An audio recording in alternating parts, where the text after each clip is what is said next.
I'll beat that damn monkey. I'll beat him right in the face. I'm a god.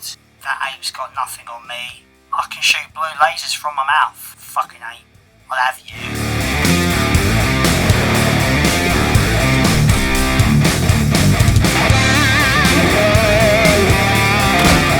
What's going on, everybody? Welcome back to the channel, and the time has come.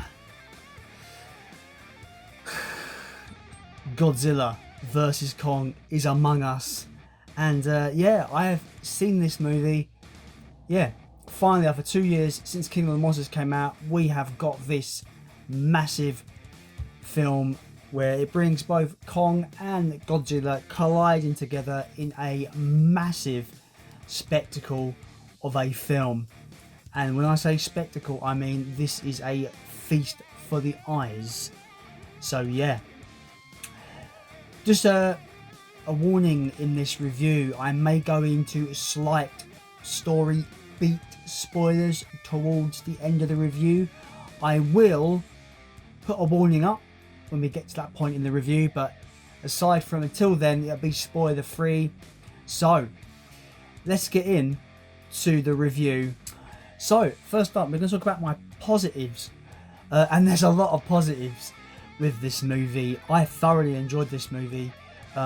It's just paced very well, and it's just fantastic all around, really. So yeah, positives, let's get into it.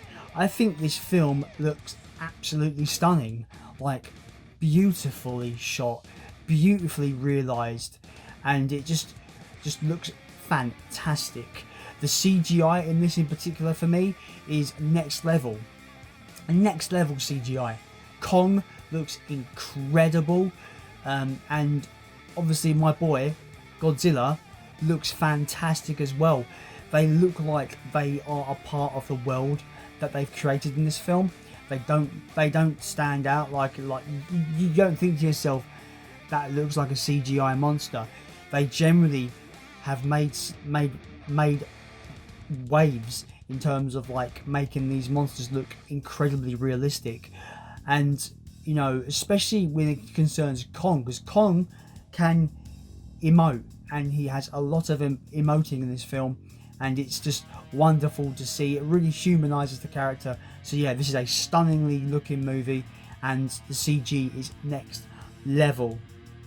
When it comes to like general monster movies, I've always said that there should be a good balance between human drama and monster action, and I think this film really does balance this really well.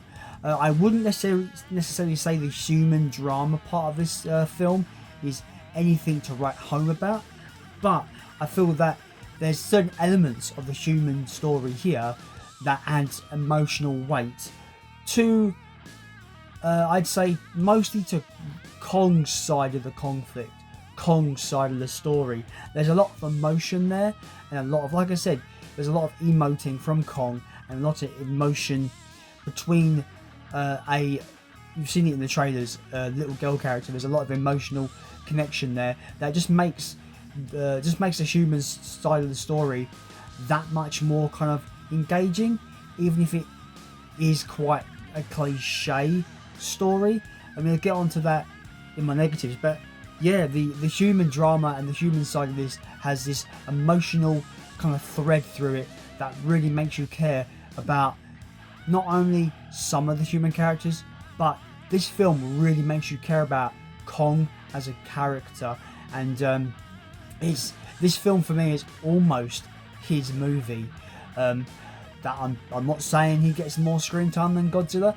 I'm not saying, obviously I'm not saying who the victor is in this bout at all, but I will say from a character perspective, King Kong is a very likeable character in this movie, and I feel he's almost the star of the show in this film. But you know, watch the film if you've not seen it, and just, you know, make your own minds up there. But I think Kong is a great character in this movie, and I think that the human side of things add to his narrative, his plot structure. This film really surprised me because it's PG-13. You expect some kind of just monster destruction, but I was really surprised by how violent this film is in terms of its monster carnage.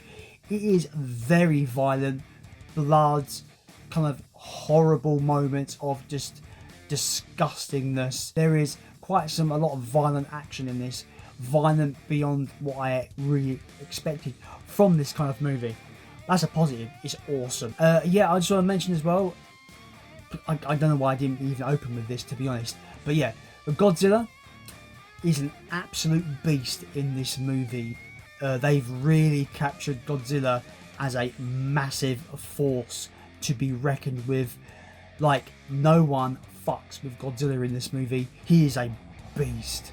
Like, he is absolutely on fire in this film, and it's probably my favourite interpretation of Godzilla from the legendary films in terms of how they characterize him in this, and he's just like, he doesn't give a fuck in this movie, and it's awesome. Like I said, Kong is almost the star of the show in this film. There's a lot of emotional weight, a lot of humanization to his character in this, but he is also a beast in this movie. He is absolutely kicks all kinds of ass in this film, and I loved it. Both characters are on even keel in this film in terms of they have a good, fair, equal of screen time, and they both, when it's time to kick ass, they kick serious fucking ass. Godzilla and Kong in this film are awesome. My final positives for this is I think the location choices are very striking in this. We get a nice variety of locations. You get more of a kind of a foresty. In the opening of the film, you get more of a foresty kind of jungle location. It goes into like in the trailer you see it on water, and obviously in the trailer you see you see this in the urban city with all the neon lights. There's a really striking cinematography style in this film that I think makes the film that even more beautiful to look at. Aside from, like I said at the beginning, the wonderful CGI effects. But yeah, this film, just from a location standpoint, is great. The mix of locations is a really cool thing in this film, and it's just a beautiful film overall. The third act of this film is absolute action packed, and it's exactly what you want in a monster movie. It is fantastic. I enjoyed every second of the third act. It is what I paid admission for in general. Is, you want these two monsters to collide and have a massive free-for-all, and the third act of this film is immense and just absolute chaos and carnage and just all out brawl. It's brilliant. Anyway, let's get on to my negatives. Now, I did mention it briefly in the beginning part of this video that the story beats and the way the film kind of flows through and kind of tells you certain story elements, it's nothing that we've not seen before. It's quite generic in that regard, and when we get into a little bit of spoilers, I will mention what I mean by that. The basic premise is fairly generic and has been done before, but this is where I'm going to compare this film to King of the Monsters. I feel keeping the story simple in this film really makes the pacing, it helps the pacing very, very well. This film flew by. It is a very, very tightly paced film, and I think that the simple story beats really help this film fly by, and it's to its credit, really. But as a negative, I felt that they could have done more with giving us a more interesting story narrative with this film. Unfortunately, like I said, it's kind of the generic fare with these kind of films, and I will get on more into depth in more of that in the spoiler section of this review. And that's really the only negative I have, is that generic story structure. I think this film really succeeds as a great monster movie and a really great Godzilla movie, and also a really good Kong movie. I think it's just action-packed, full-on. The human drama and the human side of it adds a lot of emotional weight to Kong and his story and his journey through the film. And I just think it's just a treat for the eyes. And when it does come out into cinemas in the UK, I will be going straight to my local cinema, buying a ticket to watch it on the big screen, because I think that's where it's going to thrive, and that's where it's going to be just, on the big screen it's going to be immense. I cannot wait to experience this on the cinema screen. But yeah, if I were to give it a number score, don't really care about number scores myself, I would give it a solid 8 out of 10. I think it's a great monster movie. I think it's better than King of the Monsters. I think it's a better, a tightly consistent film than King of the Monsters. The monster action's great in that movie, but I feel the human element for this film is a bit more engaging than what King of the Monsters gave us. So I think, yeah, Godzilla vs Kong, I think it's better than King of the Monsters. I don't know how it stacks up between Godzilla 2014 and Kong Skull Island, but I will eventually do a ranking of the monsterverse at some point. But yeah, so yeah, should you watch Godzilla vs Kong? Absolutely you should. If you want that just non-stop action-packed monster action, then yeah, it's 100% worth watching. I am biased. I am a Godzilla nerd, so it was no doubt I was going to watch this film. But I can get critical when I need to. I don't let my fanatical fandom overshadow if I feel a film is not for me. But this film is fantastic. Like I said, the cinematography is great. The pacing is basically tight and really moves the film through quite quickly, but in a good way. The CG is next level CGI. Kong looks amazing. Godzilla looks amazing. And yeah, it's just a wonderful monster film. Great location choices. Looks beautiful. Yeah, it's really good, and I recommend it to everyone that's into your monster films. It's great. We're going to get into some spoiler territory. So if you've not seen the film yet, I would say go and watch it and come back and then resume this review. This is going to get into spoilers, and I'm going to talk about a little bit more detail of what I felt this film done really well that I couldn't mention in the non-spoiler section, and I'm going to tell you what negatives will elaborate on the negative I had about this film. So here's the warning: you leave, you're going to stay, decide, because now is the time to leave if you're not seeing this film. Right, 3, 2, 1, burp. Right, you've been warned. Like spoilers. So I mentioned that the film suffers from a fairly generic and simple plot line, and the film kind of flows through like that. And there's certain elements of that plot that kind of little bugbears for me, and I couldn't mention them in the non-spoilers, so now I'm going to mention them in this spoiler section. So I think this film is very generic in terms of its plot beats. So I've got it as like a very generic plot thread. Basically, the good guys have got to use Kong to get to a certain place because there is something of power that could give them unlimited energy. Bad guys steal unlimited energy. They use it for their own means, lose control of what they used it for, and then it just leads into the final conflict. I feel that's a very tired way of doing a storyline, and I think those beats in particular are just, I rolled my eyes because I've seen it so many times, and that is the biggest negative for this film.